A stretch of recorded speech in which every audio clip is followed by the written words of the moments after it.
Bonjour et bienvenue dans le podcast de l'INOCEL. L'INOCEL, c'est l'Union nationale des organisateurs de séjours éducatifs, linguistiques et de formation en langue. Depuis 1978, nous sommes le label qualité de référence pour les organisateurs de colonies de vacances, voyages scolaires et séjours linguistiques. Mais nous ne sommes pas qu'un label qualité, nous sommes aussi un espace d'échange pour grandir ensemble, vous, auditeurs, nous, mais aussi nos adhérents et leurs équipes. Dans cette nouvelle série de podcasts, nous allons vous faire découvrir des outils, des formations, des aides et des conseils pratiques pour vous accompagner dans vos projets liés au séjour éducatif. Aujourd'hui, nous recevons Lisa Destrel, secrétaire générale de la Focale. Bonjour Lisa. Bonjour Elise. Avec toi, nous allons parler du BAFA, le brevet d'aptitude aux fonctions d'animateur en accueil collectif de mineurs, son contenu, l'animation et son coût. J'ai fait des recherches sur le BAFA et c'est né sous sa première forme dans les années 30 avec l'idée de former le personnel des colonies de vacances et des maisons de campagne, des écoliers. Et après, le BAFA en tant que tel a été instauré dans les années 70. La Focale propose des formations BAFA, mais d'abord, est-ce que tu peux nous présenter ce qu'est la Focale? Tout à fait. Donc, la focale, ça signifie Association pour la formation des cadres de l'animation et des loisirs. Une association qui aujourd'hui a un peu plus de 45 ans, qui a été créée par donc une composition de plusieurs associations et d'adhérents qui sont encore pour certains membres à nos côtés, dans cette volonté en fait de pouvoir soutenir et accompagner l'engagement des jeunes à travers notamment la formation BAFA, qui est le plus gros de notre activité aujourd'hui, pour permettre voilà, à des jeunes cette voie d'émancipation, notamment sur le prisme de la relation à l'autre, de ce soin à la relation éducative. Et donc la focale aujourd'hui, au-delà de cette formation proposée pour les animateurs que le BAFA ou pour les directeurs le BFD, voilà, on soutient aussi l'engagement des jeunes à travers notamment le service civique. On a un peu plus de 80 jeunes à nos côtés par an pour le service civique. Et puis on a aussi tout un volet de formation continue pour accompagner nos différents acteurs éducatifs, nos adhérents, nos partenaires, voilà, et les personnes de terrain sur plusieurs sujets, notamment la question justement de l'engagement, de la citoyenneté, de la laïcité, le sujet qui fait grandement actualité sur la prévention de toute forme de violence et de Mhm. maltraitance, et puis voilà, l'accompagnement des acteurs éducatifs sur tout ce qui va être le projet, la dimension d'équipe, le handicap, etc. Effectivement, il y a beaucoup de choses qui sont proposées par la Focale, donc aujourd'hui, on va vraiment se concentrer que sur le BAFA et le BAFD. On pourra refaire un épisode par la suite si on veut présenter les autres formations. Concernant le BAFA, il permet d'encadrer des jeunes en accueil collectif. Comment se passe la formation? Alors, la formation BAFA, c'est une formation que nous, on aime dire un peu une aventure extraordinaire qui sort du quotidien, puisqu'on n'est pas sur une formation scolaire, on n'est pas sur une formation typique, on est sur une formation avec beaucoup d'expérimentation. Donc, cette formation, en fait, elle se passe en 3 étapes. La première partie de cette formation, ce qu'on appelle la formation générale, où en fait le jeune ou le moins jeune, hein, puisqu'on s'adresse d'abord à des jeunes de 16 ans, mais Mhm. jusqu'à 17, 20, 25, 30, et on peut même aller bien plus, hein. Parfois, on a des personnes qui ont 50, 60 ans qui veulent aussi passer leur BAFA. Donc dans cette première partie où le stagiaire du coup vient dans un organisme de formation comme le nôtre, là on va aborder un petit peu les fondamentaux de l'animation et pouvoir balayer à la fois les fonctions et les aptitudes attendues dans le cadre justement du ministère. Et au-delà du coup d'avoir un petit peu ces temps de contenu, c'est surtout beaucoup d'expérimentation, beaucoup de travaux en équipe, beaucoup de gestion de projets qui vont être des activités sportives, manuelles, du chant, des grands jeux, alternés entre découvrir les fondamentaux de l'animation, dont le premier est quand même basé sur la sécurité des mineurs, hein. C'est quand même le premier des rôles des animateurs d'assurer la sécurité des enfants. Et puis voilà, surtout derrière, de pouvoir mener des activités qui sont quelque part un prétexte justement à rentrer en relation et à permettre aux enfants de bien grandir. Donc ça, c'était pour la première étape. Elle dure combien de temps? Donc cette formation générale, elle dure 8 jours. Ok. 8 jours, voilà, qui pour la plupart des cas se font pendant les vacances scolaires. On a aussi des formations qui se font hors vacances scolaires pour des profils qui ne seraient pas justement des profils étudiants. Et donc une fois que cette formation générale, elle est validée, go sur le terrain pour du coup 14 jours minimum de stage pratique. Donc là, voilà, le stagiaire a la liberté de choisir le stage qu'il souhaite. La seule condition, c'est que ce soit justement dans un accueil collectif de mineurs. Donc vraiment dans une structure qui soit habilitée par Jeunesse et Sport, dans lequel il va y Mhm. avoir une équipe voilà, formée avec d'autres animateurs BAFA, des BFD, parfois des BPGEPS, voilà, qui va lui permettre en fait bah, de prendre un petit peu la mesure de la situation en allant expérimenter sur le terrain et donc voilà, en associant à la fois de l'observation, de la prise en charge de groupes, d'enfants, d'activités. Et donc là, il y a vraiment voilà le choix pour le stagiaire de pouvoir ben, choisir est-ce que c'est plutôt avec hébergement, sans hébergement, Mhm. proche de la maison ou voilà ou ailleurs. Il y a quand même plutôt de la diversité dans les stages pratiques. Et une fois que ces 14 jours minimum sont validés, je dis minimum parce qu'on pourrait imaginer faire plus d'expérimentation si on le veut, il faut retourner en organisme de formation pour cette fois-ci faire ce qu'on appelle la partie approfondissement. Ok. Approfondissement qui dure 6 jours, c'est un petit peu plus court. Et donc là, dans ces 6 jours de formation, il y a deux objectifs principaux. Le premier, c'est faire un petit peu bah, justement un retour de stage pratique en disant qu'est-ce que j'ai vécu, comment je l'ai vécu, puis parfois reprendre un petit peu certains fondamentaux qui sont nécessaires à voir. Et puis le deuxième intérêt de cet approfondissement, c'est de choisir une thématique pour aller un peu plus loin sur un sujet. Si je vous en donne quelques exemples, on a par exemple à la focale la thématique qui est centrée sur tout ce qui est grand jeu, journée à thème spectacle. On va Mhm. avoir la thématique accueillir des enfants porteurs de handicap, la thématique centrée sur tout ce qui va être activité pleine nature et sportive. Voilà, en fonction quelque part des, voilà, des souhaits du stagiaire pour découvrir quelque chose ou aller un peu plus loin. Et pour ceux qui voudraient vraiment se spécialiser, donc il y a si on ne choisit pas l'approfondissement, ça peut être la qualification BAFA. Donc là, c'est un peu plus long, c'est 8 jours, mais parce que du coup, il y a justement des spécialisations avec quelque part un double diplôme, entre guillemets, hein, notamment, il y a quelque chose qui est très demandé, très recherché, c'est la qualification surveillant de baignade.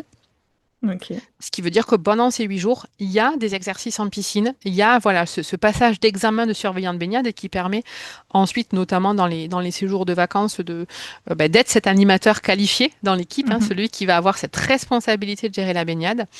Et on peut aussi avoir un autre que l'on a à la focale dont on est assez fier, c'est la qualification voile qui permet, donc ça on l'a notamment en Bretagne, avec nos collègues en Bretagne, qui permet voilà, d'avoir cette spécialisation où on peut encadrer les premières activités voile avec des mineurs.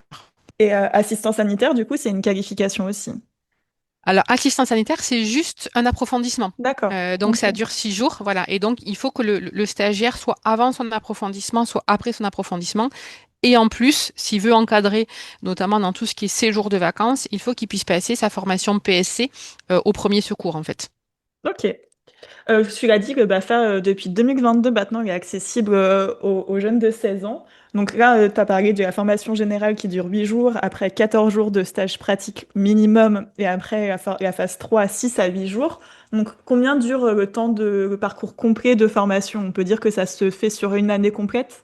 Alors ça, on va avoir des profils assez variés. On va avoir ceux qui sont très motivés, qui ont du temps et qui vont parfois en un été complet arriver à tout faire. Hein. S'ils commencent juste après parfois les épreuves du bac, la formation générale, on enchaîne le stage pratique et on termine avec l'approfondissement fin août. Voilà, ça c'est dans un cas idéal.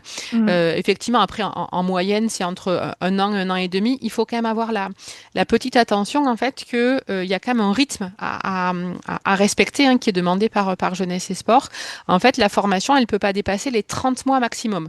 Oui. Donc voilà, à la fois ça laisse un peu de temps, 30 mois, à la fois ça va très vite, notamment quand on est dans ces phases 16-17 ans où on a voilà, bac, permis, enfin plein de choses qui se cumulent. Plein de projets, ouais. Voilà, donc en fait, il y a quand même cette petite attention à avoir. Hein. Donc, il peut y avoir sur des cas spécifiques des dérogations, des allongements qu'il faut demander auprès de Jeunesse et Sport. Mais voilà, le stagiaire a 30 mois maximum pour terminer sa formation BAFA. Et l'autre petite point d'attention, c'est du coup pour rentrer en stage pratique, il ne faut pas dépasser les 18 mois. Donc, entre Ok. la formation générale et le stage pratique, voilà, pour se dire qu'il faut rentrer quand même sur un rythme où on a encore un petit peu en mémoire ce qu'on a vu en formation générale. Voilà, c'est les deux points d'attention. Et après, voilà, chacun le fait au rythme qu'il peut selon ses conditions et quelque part son planning à l'instant T. Ouais, tu l'as dit sur la formation générale, elle ne peut avoir lieu pendant les vacances scolaires, mais aussi en dehors. Donc, c'est aussi compatible avec un planning d'étudiant. Un étudiant peut très bien se lancer dans une formation BAFA. Exactement. On a effectivement des étudiants qui le font soit en cours d'année, soit justement au mois de juin, septembre, Mm. quand il y a un petit peu de temps. Et puis après, on a tout au long de l'année, on peut aussi accueillir des personnes qui sont soit sur des reconversions professionnelles, soit qui sont justement déjà en emploi, qui vont être dans une école, dans un accueil périscolaire, qui vont être dans des organisations de séjours de vacances. Et donc parfois, ça peut être aussi une demande de l'employeur d'aller se former. Mm. Et donc dans ce cadre-là, on reçoit quand même beaucoup de stagiaires aussi hors vacances scolaires. Et on a parlé de tout ce parcours de formation, mais on n'a pas parlé d'examen final. Est-ce que les formés sont évalués sur chaque étape ou juste à la fin? Alors, c'est un petit peu comme si on dit qu'il y avait un petit peu un contrôle continu, entre guillemets, hein, en tout cas le final, ce qui va délivrer la formation BAFA, c'est le jury. Mhm. Puisque après ces trois étapes, hein, le dossier du stagiaire, donc ça va être quelque part les trois papiers, le papier de formation générale, de stage pratique et d'approfondissement, va passer devant un jury qui est composé à la fois d'experts de jeunesse et sport et d'organismes de formation, et on va regarder si les trois étapes sont favorables. Du coup, le stagiaire aura le BAFA. Si jamais il y a une étape qui est défavorable, il y a des possibilités soit de recommencer certaines situations, voilà, soit d'étudier le cas particulier du stagiaire. Et donc, à chacune des étapes, quelque part, je dis, c'est un peu de l'évaluation continue, c'est-à-dire que le stagiaire va expérimenter, va réaliser voilà, des actions de terrain, à la fois j'ai envie de dire, des activités, des projets, mais ce qui est aussi, en tout cas, le point d'attention qu'on met à la focale, quelque part dans cette évaluation, entre guillemets, c'est cette capacité, en fait, à vivre ensemble, cette Oui. capacité à faire groupe, à travailler en équipe, hein, puisque, comme je l'ai dit, nous, le projet de la focale est vraiment centré sur cette question de la relation éducative et de la relation à l'autre. Et on a vraiment, nous, cette pédagogie de l'accompagnement pour conduire le stagiaire vers la réussite. Donc voilà, nous, on met un vrai point d'honneur à ce que chacune des expérimentations, on les accompagne. On donne les moyens de dire comment est-ce que tu peux faire pour pouvoir y arriver, hein, sans faire à la place, mais vraiment pouvoir conduire à la réussite. Donc voilà, c'est un petit peu jour après jour où c'est comme si voilà le stagiaire venait un peu cocher des cases en disant voilà cette action je l'ai réalisée, j'ai pu expérimenter. Et encore une fois, c'est pas le fait de réussir en tant que tel, par exemple un grand jeu ou une animation, mais c'est plutôt le chemin qui a conduit jusqu'à ce moment-là. C'est comment je me suis impliquée. Oui, c'est un tout. Euh, voilà, c'est vraiment, et puis ce côté savoir-être hein, qui prend quand même une place très importante. Mm. Pour nous, on a dit tout à l'heure que voilà, première aptitude qui est attendue, première fonction d'animateur, c'est assurer la sécurité des mineurs. Et assurer la sécurité, c'est pas juste vérifier qu'il n'y ait pas de trou dans le terrain, c'est déjà une posture Mm. face aux mineurs hein, sur lequel on va avoir ce rôle entre guillemets d'adulte, hein, même si pour certains on est à 16-17 ans, mais avoir cette posture d'adulte référent avec à la fois un vocabulaire, avec des mots, avec une présence, avec une disponibilité qui est importante au-delà de l'aspect technique qui pour nous est presque qu'accessoire en fait. On a parlé de la formation, on a parlé de l'examen final, on a parlé de l'évaluation par le jury. On a juste ne pas évoqué un élément important, c'est le coût de cette formation. Oui, alors effectivement, le coût de formation, déjà, ce qu'il faut se dire, c'est que c'est un coût qui va être par étape, dans la mesure où en fait, on va venir payer chacune des étapes les unes après les autres. Ce qui Oui. est quelque part, ce qui est un tarif, c'est la formation générale et l'approfondissement. Le stage pratique n'est pas payant en tant que tel. Et parfois même le stagiaire peut être indemnisé, c'est-à-dire que s'il trouve un stage pratique sur lequel voilà l'organisateur souhaite valoriser le stagiaire, hein, il peut tout à fait voilà, rentrer notamment sur un contrat souvent d'engagement éducatif Mm. pour faire son stage pratique. Donc voilà, on peut imaginer que le stagiaire ait un petit peu d'indemnité de rémunération en stage pratique pour aussi financer la fin de sa formation, par exemple. Si on en revient au coût du coût de la formation, voilà, entre formation générale et approfondissement, en fonction des modalités qui sont choisies, soit externat, soit demi-pension, soit avec hébergement, hein, ça va voilà varier entre 600 et 800 euros la Mm. formation, sachant qu'il y a de très nombreuses aides qui sont possibles au financement de ces formations. Donc c'est très rare que ce soit le coût total qui revienne aux stagiaires, hein, puisque donc on a déjà au niveau national, qui est pour tout le monde l'aide de la CNAF. Voilà, ça De c'est qui 200 euros. voilà, de Mm. 200 euros qui est reversé directement au stagiaire sous condition qu'il termine sa formation. Donc voilà, ça c'est déjà, donc on enlève déjà 200 euros au montant total. Et ensuite, en fonction du coup quelque part du lieu où habite le stagiaire, on va avoir différentes aides qui peuvent être des aides départementales, des aides régionales, des aides des collectivités. Parfois, certaines mairies font ce qu'on appelle les Mm. BAFA citoyens et soutiennent des jeunes sous condition que derrière ils s'engagent, par exemple pour la commune ou la collectivité. On peut aussi avoir des prises en charge par les comités d'entreprise des parents, voilà, très souvent, qui sont aussi voilà, des petits bonus. Donc voilà, tout ça mis bout à bout, en fait, effectivement, ça a un coût, mais ce n'est jamais le coût total de la formation. Donc pour ça, il ne faut pas hésiter à poser la question au moment de l'inscription et surtout, voilà, s'intéresser autour de son territoire et de son environnement, quelles sont les aides qui sont possibles pour passer le BAFA. Oui, c'est vrai que tu as mentionné celle de la CNAF et tu as mentionné les autres aides et elles sont diverses et variées et en plus elles ne sont pas homogénéisées. On peut dire que c'est comme les consignes de tri en France. Les aides varient d'un territoire à l'autre. C'est pour ça que Runocell a développé un outil qui permet d'identifier les différentes aides pour financer son BAFA. Il suffit juste de mentionner son lieu de résidence sur notre outil et ça sort les aides qui sont proposées par la CAF départementale en plus de la CNAF, le département, la région, la MSA et encore certaines communautés de communes. Après, évidemment, tout ce qui est CSE, on n'a pas le détail, mais donc il faut vraiment se renseigner et se rapprocher du CE de ses parents. Il faut noter aussi que ces aides, elles peuvent dépendre de plusieurs critères. On l'a pas dit, mais le fait que la formation, comme tu as dit, t'as mentionné toi, l'externat, la demi-pension, l'internat, ou certaines spécificités locales, il y a en Bretagne, je crois, une aide si on choisit de se former avec une aide, une langue régionale, ou encore la spécialisation handicap. On dit aujourd'hui que l'animation, c'est un métier en tant que tel, il peut être saisonnier ou non, mais ça peut être aussi un tremplin professionnel par la suite. Tu as mentionné que c'est un apprentissage du savoir-être, mais que c'est aussi vivre ensemble, faire travailler en groupe, travailler en équipe. Qu'est-ce que ça nous apprend de passer cette formation qu'est le BAFA? J'ai effectivement tout à l'heure osé dire que voilà, pour nous, c'est vraiment une aventure humaine extraordinaire, en fait, qui est le BAFA, hein. Souvent, c'est voilà, l'occasion d'un premier job. C'est aussi un plus pour Parcoursup, hein. C'est important de se le dire pour l'orientation notamment des jeunes qui voudraient aller dans tout ce qui est domaine de l'enseignement, du social, tout ce qui va dans justement le travail d'équipe, travail à plusieurs, le management, voilà, pouvoir présenter qu'on est rentré sur cette dimension de formation BAFA, c'est quand même un énorme plus en termes d'orientation et de parcours. Cette formation BAFA, elle vient vraiment quelque part permettre de continuer à se connaître en tant que personne dans un groupe, en tant que personne face aussi à la prise en charge justement de jeunes ou de mineurs. Donc, à travers ces 8 jours qui sont quand même 8 jours intenses, hein, où on arrive dans un groupe où on ne connaît personne, sur lequel on va devoir faire des animations, où il n'y aura pas forcément de papier et de stylo tout au long de la journée, mais des modalités du coup interactives et participatives différentes. C'est voilà vraiment une occasion de continuer à se connaître. Et puis, n'oublions pas qu'on est dans ce champ de l'éducation populaire, hein, qui vient aussi quelque part façonner un peu cet engagement citoyen. Passer son BAFA, c'est aussi, en tout cas nous à la Focale, on y travaille beaucoup dessus sur identifier ses valeurs. Qu'est-ce que je fais là? Qu'est-ce que je veux apporter aux autres? Qu'est-ce que j'ai envie que gardent comme souvenir les enfants de ce passage à mes côtés? Qu'est-ce que c'est pour moi faire grandir les enfants? Donc autant de questions qui sont pas forcément simples. Mm. Et du coup, voilà, nous on aide en tout cas un outil pour trouver ces réponses à ces questions. Voilà, pouvoir identifier ces valeurs et se dire ben, comment est-ce que demain je m'engage pour les autres? Évidemment là à travers les mineurs, mais c'est aussi voilà à travers un projet souvent d'association, à travers voilà, un projet éducatif, dans une vie d'équipe, avec un projet pédagogique porté par un directeur. Et donc voilà, identifier ces valeurs et aussi euh, voilà, on invite à questionner justement sur les valeurs quand on part en stage pratique.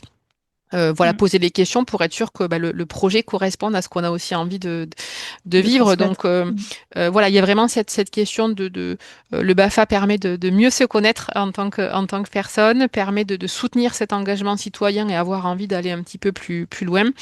Et puis voilà, après ça alimente vraiment un vrai bagage pédagogique hein, d'animateur, effectivement où souvent le BAFA est un premier tremplin puisque le BAFA on est bien dans de l'animation volontaire pour Mm. après, ben, pour ceux qui le souhaitent, partir sur de l'animation professionnelle en allant peut-être sur d'autres diplômes professionnalisants tels que le BPGEPS par exemple ou d'autres à suivre. Tu as parlé de management, on parle beaucoup du BAFA, mais on peut parler de l'évolution juste pour conclure qui est le BAFD, qui il faut repasser un diplôme du coup pour avoir son BAFD. Exactement. Pour ceux qui auraient l'envie de poursuivre et de continuer, après le BAFA, on a effectivement le BFD. La condition pour le BFD, pour y accéder, donc, c'est avoir 18 ans au premier jour de la formation et avoir soit le BAFA, soit un diplôme équivalent en fait au BAFA, hein, puisqu'on a des équivalences qui permettent d'y accéder. Donc là, c'est une formation un peu plus longue, un peu plus exigeante, même si on peut aussi le faire assez rapidement en fonction de son emploi du temps. Voilà, et qui permet de prendre cette mission à responsabilité que celle d'être directeur et donc effectivement de construire un projet pédagogique, de faire vivre une équipe autour du projet pédagogique et de pouvoir voilà insuffler des valeurs à des enfants à travers des activités, à travers un programme pour leur permettre de bien grandir sur le temps dans lequel ils nous sont confiés, que ce soit sur du périscolaire, de l'accueil de loisirs ou même du séjour de vacances. Et toi, question un peu plus personnelle, est-ce que tu as ton BAFA? Alors oui, j'ai mon BAFA et je l'ai un peu passé par hasard à 17 ans pour une question d'orientation à la base, parce que Ok. effectivement on m'a dit passe-le, ça sera bien pour les concours, etc. Et puis au final, je n'ai jamais quitté l'animation, puisque voilà, très vite du BAFA, j'ai fait des séjours, je suis devenue formatrice, Mm. formatrice BAFA, qui est aussi une évolution possible, hein, dont on pourrait d'ailleurs refaire un podcast sur devenir formateur et transmettre aux autres. Voilà, et puis c'est quelque chose qui est extrêmement passionnant parce qu'on est avec de l'humain en permanence et on permet en fait aux autres d'éveiller un peu ce qu'ils sont, où est-ce qu'ils sont, qu'est-ce qu'ils font et voilà, pouvoir contribuer quelque part à se vivre ensemble. Et il y a cette humanité qui a besoin qu'on prenne soin d'elle. Voilà, et donc depuis, j'ai jamais réellement quitté l'animation depuis mon BAFA, même si au départ c'était un hasard, c'était pour cocher une case, mais finalement je suis encore là. La preuve que ça donne des voies professionnelles par la suite. Exactement. Moi, j'arrive à la fin de mes questions. Est-ce qu'il y a des éléments qu'on n'a pas mentionnés sur le BAFA, le BFD, sur l'animation en général, sur lesquels tu veux insister? Peut-être un message à adresser aux futurs stagiaires, ou ceux qui auraient envie de s'engager. Voilà, oser venir vivre cette aventure qui permet effectivement de dire qu'il y a vraiment un avant et un après Mhm. dans son chemin de vie, parce que c'est vraiment voilà, des rencontres exceptionnelles, une occasion de continuer à se connaître et à avancer, et puis voilà, vraiment de contribuer au monde. Voilà, la formation BAFA dans ce champ éducation populaire, c'est donner un petit bout de son temps, un petit bout de soi pour les autres, et en même temps on grandit, donc on a tout à y gagner. C'est une belle conclusion. Donc, si vous voulez en savoir plus sur le BAFA, on a un petit onglet sur notre site internet unocell.org qui le mentionne. N'hésitez pas à vous renseigner sur le site de la Focale. Afocal.fr, tous. Voilà. Et retrouvez aussi notre outil d'aide au financement BAFA sur le site unocell.org. Merci Lisa. Merci Merci Elise. à tous et merci pour votre écoute. Et on se retrouve très bientôt pour un nouvel épisode du podcast de l'Unocell avec toujours plus de conseils et de ressources pour vous accompagner dans vos projets de séjour éducatif. À très vite. Vous avez écouté le podcast de l'Unocell, n'oubliez pas de vous abonner. À très vite.